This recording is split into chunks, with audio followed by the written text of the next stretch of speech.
Very controversial answer here. I'm really sorry to the Brits because you're the ones that are gonna be offended by this. Do you prefer British or American chocolate? I don't prefer either. I think they're both genuinely good in their own contexts. Sorry, I know that Brits like going on about the amount of milk in their chocolate. Congratulations, it's nice and creamy. I don't really eat that much snacks. I don't snack on chocolates ever. They're nice over here, but Hershey's are still good. They hold a place. You put them on a s'more. I can't imagine putting a different type of chocolate on a s'more because that'd be sacrilege. I took my girlfriend to the Hershey factory the other day, and boy, I was so happy. I used to go there every year as a kid, and I was like, isn't it great? They gave her a free chocolate at the end of it. She couldn't even finish it, and it was fun size. She said it tastes like sick. What do you think of your free chocolate? I mean, it's not good.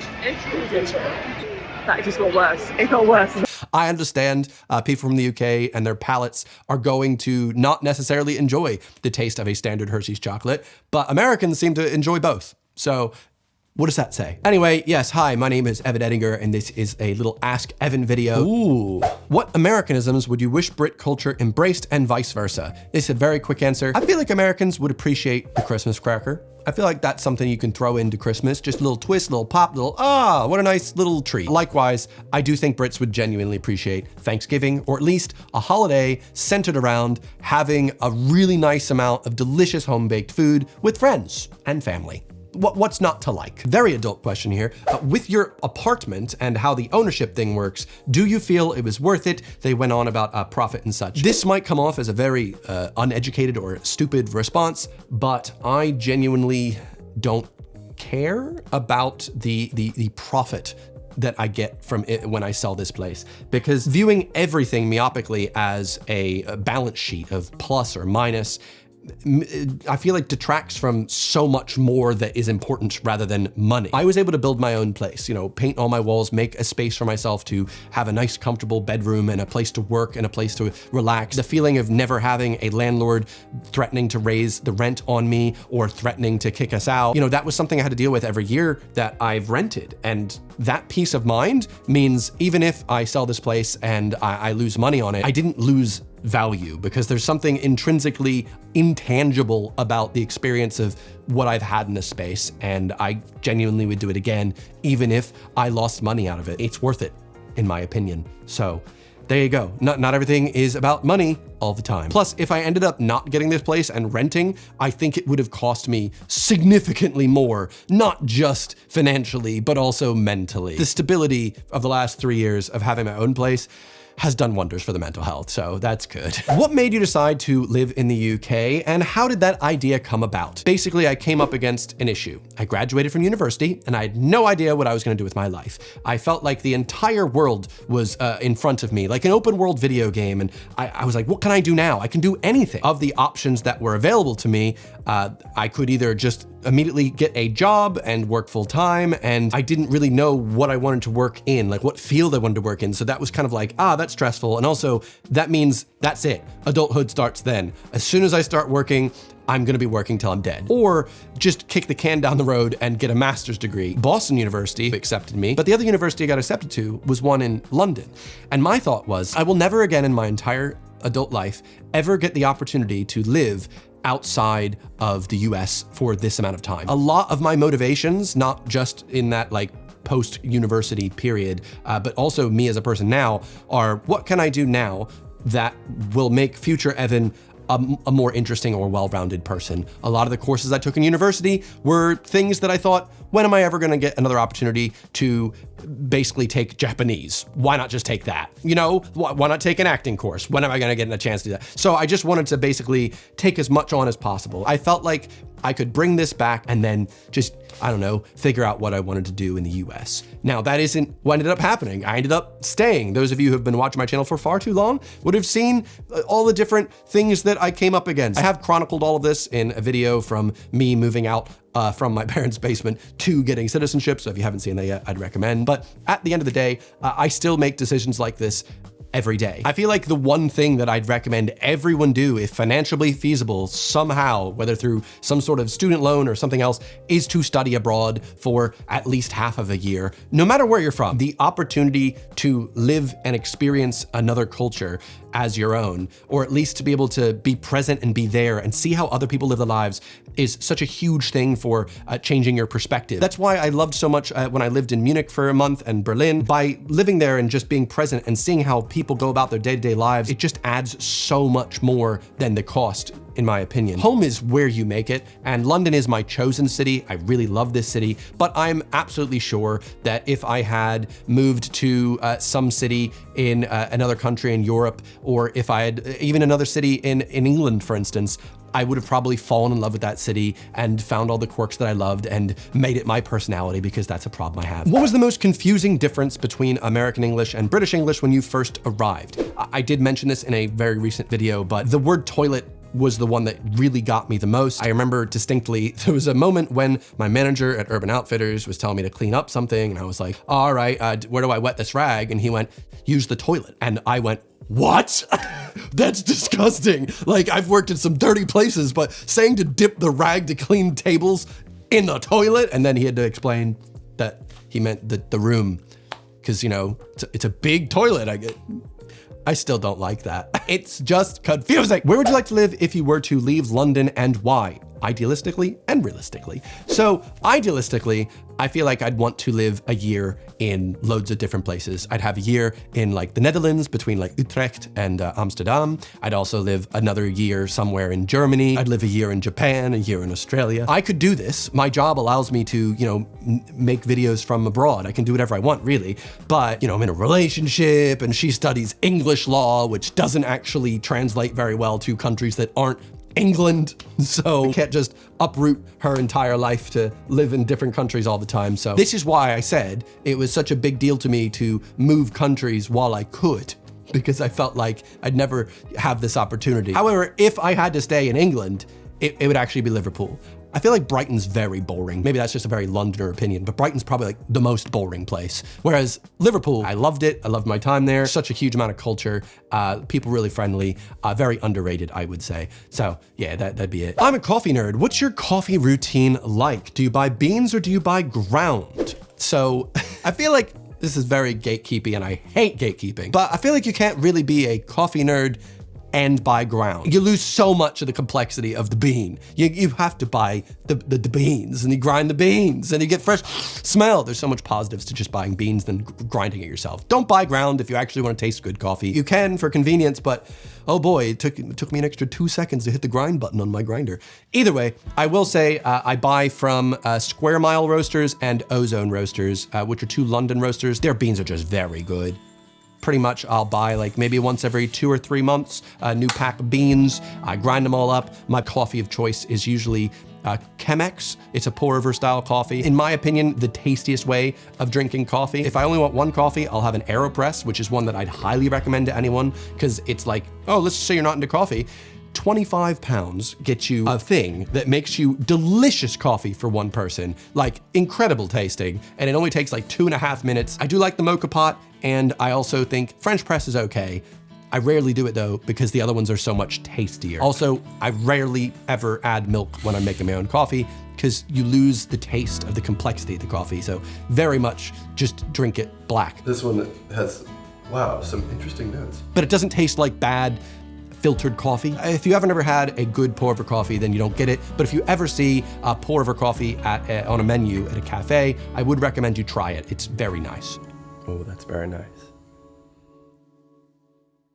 How difficult is it to come up with video ideas that satisfy both the YouTube algorithm and the type of content you want to produce? I like the wide variety of content, but I don't see it very often on other channels. It's because it doesn't really work. Realistically, it's incredibly difficult to make varied content successfully on YouTube, because the algorithm very much funnels you into certain topics. The algorithm being the audience that seem attracted to your video. This type of video, for instance, the algorithm will find this big group that are used to watching my vids. But let's just say I decided to make a video on my coffee routine. My audience, this big ball, is never even going to see it. It's not going to show up on their homepage, because most of my audience aren't interested in coffee videos. And so YouTube's like, actually, why don't we show them other stuff that they like rather than Evan's coffee video? And the coffee people aren't going to see it, even if they're outside my audience, because sadly, the algorithm goes, well, none of his current audience really liked the coffee vid, so why would coffee people like a coffee vid? It's very frustrating. So how do I balance it? I think the rule that I've always heard and said when at different YouTube conventions around the world was, you make 3 videos. You make one for search, you make one for the algorithm and your audience, and then you make one for yourself. A lot of the times, all 3 of those can be one video, and they allow me to sleep at night. But at the end of the day, I come up with these ideas, usually just having conversations with friends. Someone sends me an article, I'll be like, oh, that's really interesting. And I just research it and go, that would be a good video. And then I just make a video about it and then hope that other people also find it interesting. Oof. Are there any plans or ideas for another video done only in German? Well, I have mentioned that multiple times last year because I had scripted it when I was living in Berlin. The video was pretty much ready to go. It was a funny little story time vid about all the different mishaps and communication errors that I had. I scripted it in German, was very excited, was meant to push it out, then had some sort of anxiety attack over some other things, and push comes to shove, nothing ever happened with it. And every time that I've had the opportunity to possibly film that, I have pushed it off because, harking back to the previous comment, how do you make content on all these different niches? That's one where I'm like, oh, but my channel's doing really well right now. I'm utterly terrified of all of a sudden being like, hello, here's a video in German. And then everyone going like, boo. And then no one watches my channel again. There's such a huge fear in all these different things. Long story short, soon-ish, in the next 6 months, I just need to take the time to get into the right mode. But I've also not been using my German at all since I left Berlin because, I live in London. I still read occasionally. My girlfriend got me a book called Glenkill. I think there's an English version of this book that's come out as a film recently. So hopefully I read that soon, but we'll see. What are your favorite UK TV shows, and did you watch them before coming here or discover them after arriving?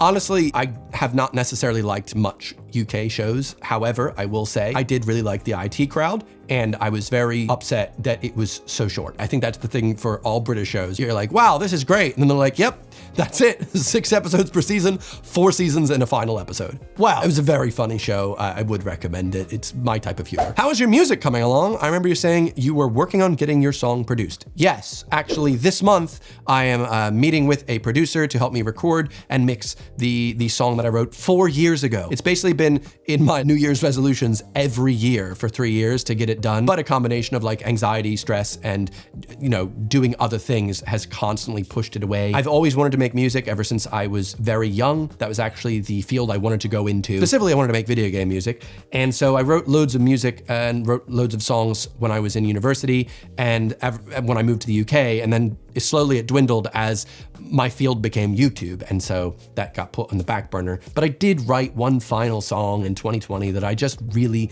wanted to make, and I didn't want it to just be a standard song that didn't sound good, and it really hurt me that I couldn't produce it myself because of the sheer amount of skill, knowledge, and practice that it would take to get it to a professional level. I spend so much time making these videos look nice with lighting, with making them sound nice with audio. This whole room is set up to be as aesthetically pleasing as possible, and I really pour my heart into photography and stuff like that. But the one thing that every time I came back to try and learn that just knocked me down was music production. I have given it a nice whirl. I have produced a version of the song, but it's not that good. So I realized sometimes I can't do it all, and I have to give up, relinquish power, and share this very personal thing with someone who hopefully won't judge me. And then I'll have one really professional sounding song to my name, and honestly, I'd be very proud. So hopefully that comes out at some point and I can make a music video for it, which won't be like a music video. It'll be very low key, but at least the lighting and the sound will be nice. What is that item you always bring back from the States? Well, myself and most of every British friend I know does bring back one specific thing. If you're a Brit in the comments, tell me if you're also on this page. Melatonin. It's a prescription-only drug in the UK, but in the US, they just give them out like candy. They just sell it at the local pharmacies. So every time I come back from the States, I'm like bringing my melatonin, helping me sleep when I need a really nice restful sleep. I used to bring back lots of American cereals, but these days I've really slightly gone off it because I just can't imagine starting my day with so much sugar. I just eat healthy now without meaning to, because I found healthy ways of eating nice food that taste good rather than just loading up on sugar every morning. I brought back some New Jersey things like Johnson's popcorn. Oh, I do love the caramel corn. So yeah, I guess the answer is melatonin. He's such a boring adult. Now that you got your bike, do you use the tube anymore? No, I actually pretty much don't unless I'm going 55 kilometers all the way to Marlow to visit my girlfriend, because that's not necessarily as feasible. I do want to do it at one point though. I actually am interested in cycling from mine to hers just because it's so fun. Cycling has genuinely changed my life so much in the 3 to 4 months that I've had a bike. I'm just surpassing 800 kilometers cycled on my bike alone. The argument I make is I could take 45 minutes to go into central London via tube, in which, you know, you walk to the station, you wait in the platform, you sit on the train, you look at your phone, maybe learn a language, look at social media, play a game, and then you get there. But it's a lot of waiting. It's a lot of sitting. It's not necessarily how I'd want to use my time, as much as I'm so thankful for public transit here. It's freaking amazing. But it takes the same amount of time for me to cycle that, and it's so much more fun and interesting and rewarding. I get to see so much more. I'm also increasing my heart rate, so I'm like pumping my blood through my body. I feel amazing. Mental health benefits have been so huge. I feel more connected to every area that I'm passing through, and it's just so fun. God, every opportunity I get to leave this house, it is not on my feet, and it is not taking the train or bus. It is very much just on cycle paths, especially because they're just so nice and safe. After doing that one video, it really opened my eyes to be like, oh my God, so many of my friends have now been cycling as well, and it's genuinely nice. A similar question that came up was someone that said, any hobby you'd like to try and take up? And just very coincidentally, right before I got this bike, I actually was thinking to myself, you know, I guess that's it. I think I'd seen a Reddit thread about hobbies, and I went, I've got my hobbies. I don't think there are any new hobbies that I'd actually be interested in. I think who I am now is very much who I'm gonna be. I've tried everything and this is what I'm into. And then all of a sudden I became Mr. Cycle Man. So that just goes to show, you never know what new hobby actually really tickles your fancy. And to me, it's cycling. I do wanna make more videos about cycling because I like it so much, so we'll see. What do you make of Keir Starmer's rapid drop in approval? So interesting context here. This is the rapid drop in approval, or rather, it hasn't really. It's just kind of always been the same. I think that's so interesting. Depending on, you know, how you want to view stats, can really paint your view of the world. So it's like, look at this rapid drop if you zoom in there. Look at this rapid climb if you zoom in there. But overall, they're doing what they said they're gonna do. Labour have been in for 50 days or something like that at this point, and from what I've seen, they're basically trying to pass things that they said they were going to do in their manifesto. So is anyone surprised? I think it's all been very positive. I've seen so many good things come out about what they're trying to do, and it's the first time I felt hopeful living in the UK since I moved here. So I genuinely could give less of a... Did I just make it the American version? I couldn't care less. I couldn't give two, damn it! You know, I couldn't give less of a about the approval ratings of anyone else complaining. I'm like, everyone has voted him in and voted Labour in to do a thing. Let them do the thing. Let's give them some time and then we can complain. Unless something heinous comes up, but come on. Porter Robinson's new album, For or Against.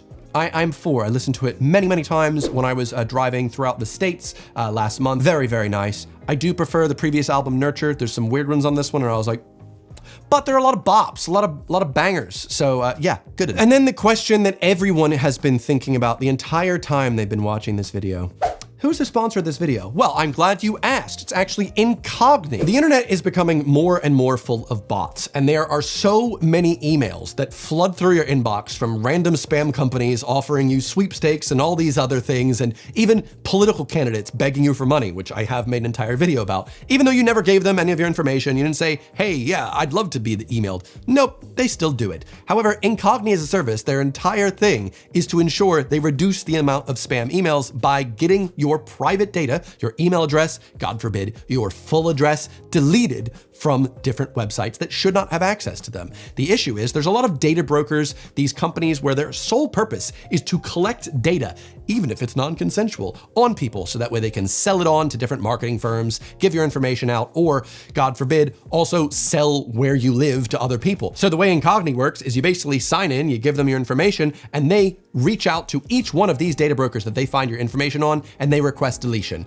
Are you able to do that yourself? Absolutely. And you should if you do not have the means to get incognito. And the fact that I'm able to say that in this brand deal should tell you something. It's very good. But God, there's so many data brokers out there. Just look at how many they have managed to remove my private information from in the last couple months. Insane, right? So if you sign up using my link, incogni.com/Evan Edinger, you can get 60% off an annual plan and let Incogni do all that hard work for you. So thanks Incogni for sponsoring. And without further ado, let's wrap this up. Thank you very much for watching today's video. Hope you enjoyed it. I haven't done a Q&A in a long time. There weren't as many puns as I used to do, but hopefully you enjoyed this one as a nice little stopgap as I'm making content all over the place. Old school style. I even did it in my bedroom.